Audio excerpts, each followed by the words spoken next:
This is Bedtime Stories, Grownup Edition, Love and War, Part 2.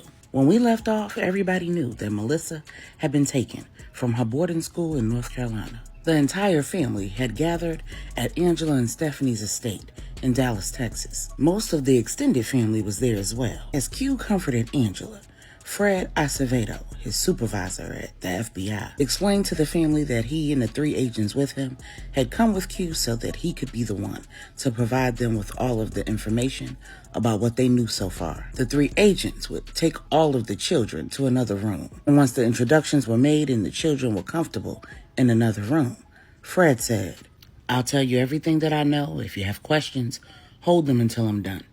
At about 2 a.m. this morning, Melissa was in her room. It appears that she and her dog, Karma, were asleep. An unidentified individual entered her room. It appears that Karma didn't initially react, so she had to be familiar with this individual. A struggle between Melissa and the individual ensued. Angela said, "Oh God, my baby," Fred said, and then Karma reacted. There was blood on her muzzle and on the floor that indicates that she certainly bit whomever this individual was. But it appears that when that individual initially entered the room, he or she was comfortable enough with Karma to give her something to eat. Everyone in the room immediately thought about Angela's dream and the little girl holding the dog who was seizing and foaming at the mouth. Fred said whatever Karma was fed incapacitated her. Had the staff at the institution responded any slower, Karma wouldn't have survived and we'd have a lot less information. We know exactly what Karma was poisoned with, and she's being treated at a local vet. Now, at some point during the struggle with this individual, Melissa, and Karma, a second individual entered the room. When the staff arrived, this individual was dead, on the floor, from a gunshot wound. It was the report of the gunshot that woke the house mother. She sounded the alarm, and by the time that staff responded, Melissa was gone. So was the initial individual who entered her room. We know for certain that there were at least 2 assailants because the deceased individual did not have a dog bite. We believe that the initial individual who entered her room, the one that Karma bit, is the one who took Melissa. Now, we're not sure how he or she was able to take Melissa, considering the condition of the body of the individual who she shot. Mom Brenda said, "What do you mean?" Fred said, "Well, it appears that Melissa put up a fight. A good one. 3 of the fingers were broken in his left hand, and the occipital bone was crushed in his right eye." Bigwood said, "All right, baby boo. That's that jujitsu." Fred said, in addition, the man who was shot had a firearm, but it was still in his hand, and it was cold. It hadn't been fired. That leads us to believe that Melissa shot him.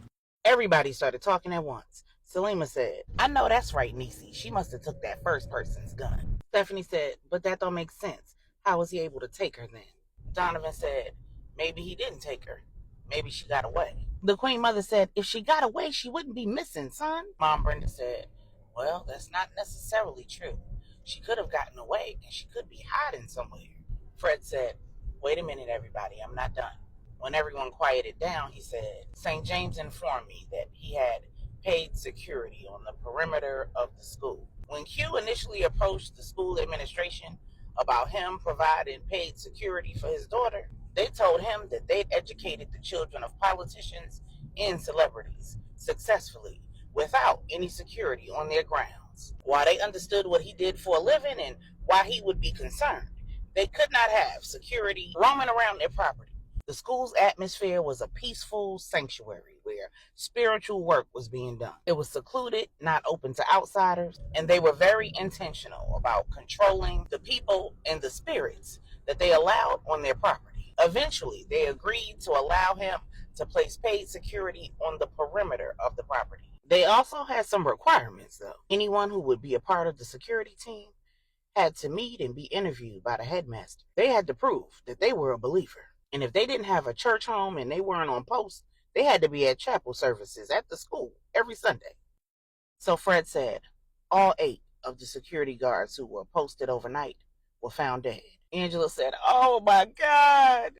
"We're absolutely handling this as a professional abduction. For all intents and purposes, it appears that she was taken unharmed. We're expecting a ransom with demands, and those typically come in within the first 72 hours or so of an abduction. St. James isn't new to this. And while we do not allow our agents to work cases that are associated with them or their families, I know that he'll be instrumental in helping us solve this. I recognize that this case isn't like any other case. I have history with your family, your immediate family and your extended family. And I understand that the dynamics of your family and the world that you all operate in is complicated. To get a man of his caliber on my team, I've made some allowances. And the only way that he keeps his job and keeps eyes of the higher ups off of him is if I make some allowances in this case as well. Now, we don't know if Melissa's abduction is somehow connected to the work that Q does for the agency, or if it's affiliated with your family's business dealings. So St. James and his partner have brought me up to speed on their current cases and provided the agents responsible for investigating Melissa's abduction in North Carolina with some leads and possible culprits associated with the cases that they've been working on. And I'm prepared to answer any questions that you all might have about the abduction itself or the investigation thus far. And when I'm done, St. James and Rushing will walk you all through our family interview process. It's important that you're open and honest with them, with the understanding that I am making some allowances. My focus is on finding Melissa. Salima said, so in other words, if we've committed any crimes and Melissa's abduction might be retribution for that, we're not going to be charged? Fred said, I'm allowing a victim to conduct the interviews. This is as close to immunity as you will ever get. Salima and Stephanie just looked at each other like, St. James and Russian are also well versed in interviewing children, so they're going to have to interview all of the children as well. You'll be surprised what they might know. Regina said, what could they possibly know about the abduction? They've been here in Texas. Q said, they know my daughter, and they know things about her that us adults just can't know. They have conversations with her that we're not privy to. Fred said, what boys she likes. Donovan, Woody, and LJ in unison said, oh, nah, ain't no boys, nah, we not doing none of that. Out of here. Fred chuckled and said, she's a 14-year-old girl, a smart, beautiful one. And traffickers are smart. They know how to get close to young girls. They find something on the families of their friends or their boyfriends or girlfriends. And then they enlist those family members under duress to use those friends, boyfriends, or girlfriends to get information and set traps, create openings and provide access so that they can make their moves. Angela said, you think that Melissa's been trafficked? Fred said, I'm not saying that, but this stays within these four walls. Your husband's been working on a very high-profile trafficking case, and his efforts have resulted in the arrest of quite a few of the individuals associated with the trafficking ring. Several of those individuals are pretty high on the totem pole, and this is very much so how they respond when they see their house of cards are coming tumbling down. Now, I'm not saying that they are absolutely the culprits, but absent any other information from you all, they're pretty high on our list of suspects. We won't leave any stone unturned. So it's very, very important that you provide St. James and Rushing with every piece of information that you can think of. Not just about who your enemies are, but about what you know about Melissa, what you may have told her, what you may have shown her, what you may have taught her, and what you may have provided her to keep her safe at school. The Queen Mother said, you don't think that she took one of the assailant's guns. You think she had her own. Fred said, we found a custom-made jewelry box on her dresser. It had a false bottom, and that false bottom was open. There was a space in it that looks like it would have perfectly held a .38 special. The deceased assailant was shot with a .38 special. Q looked at Donovan and he averted his eyes because before Melissa left, Donovan gave her that custom-made jewelry box. Mom Brenda asked, so what exactly is the agency doing now? Fred said, we're working the case. We're working it like we'd work any other case, but times 10. I know that you know and love St. James, but often families don't really see their agent family members the way that the agency sees them. I get that your family's a little different though, but for the record, St. James is one of the best to ever do it. So the agency is going to move heaven and earth to find his daughter. I received a call from the Vice President of the United States this morning. Solving this case has become a matter of national security. What? Donovan said, okay, big bruh. LJ said, not now, Donovan. Fred said, whoever did this has no earthly idea what kind of fire is going to come down on their heads. You can say that again. The Queen Mother said, that is an understatement. Fred said, you have any questions for me before I head out? Then the family asked him a gamut of questions.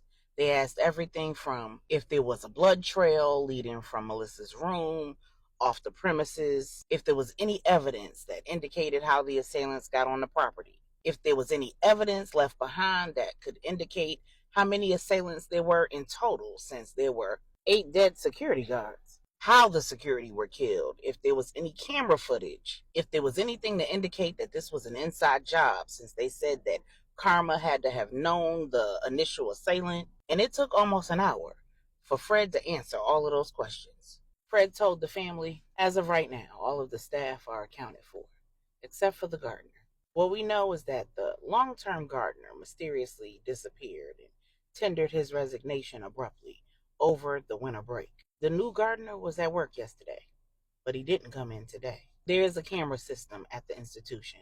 The exits and entrances to the property are covered, as well as the entrances and exits to all of the buildings. There are also cameras at all of the outdoor properties, like the parking lots, the pool, the playground. And finally, there are cameras inside the educational facilities. But there are no cameras inside the administrative building, the chapel, or the dormitories. The Queen Mother looked at Q and Angela and asked, were you two aware of that? Q said, yes, Medea, we were.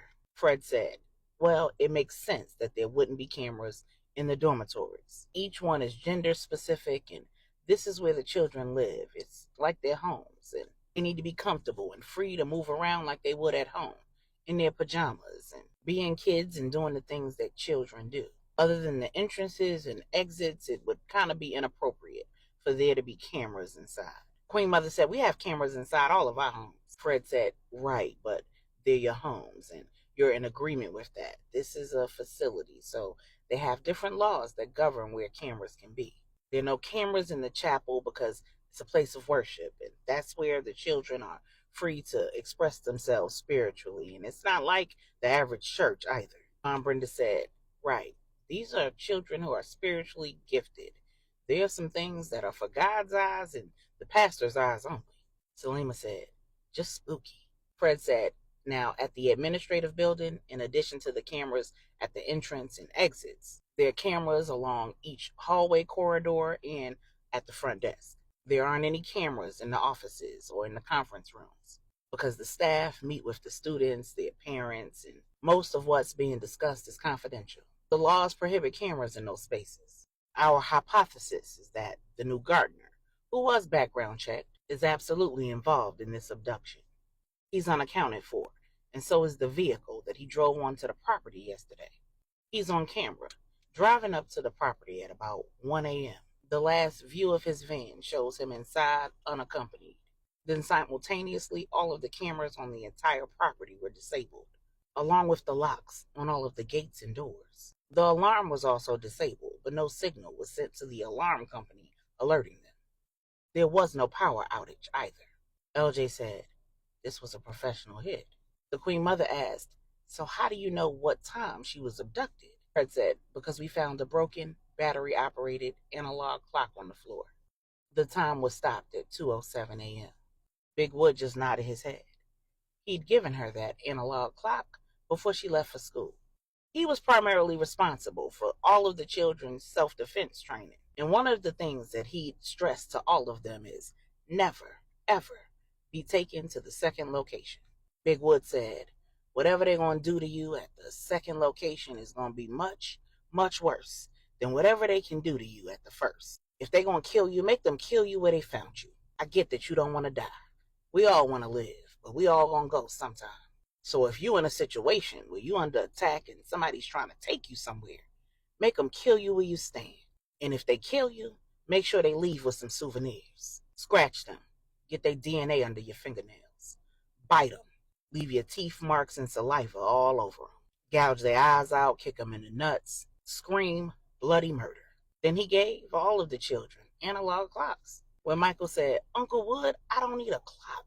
I got a cell phone, an iPad, a laptop, a TV. Everything that I own has the time on it. Big Wood said, if somebody's ever trying to take you from your bedroom and it looks like you're not going to be able to stop them from taking you, or you need to run away. Know that we're going to do everything in our power to find you, but you got to help us out. You got to leave us some breadcrumbs.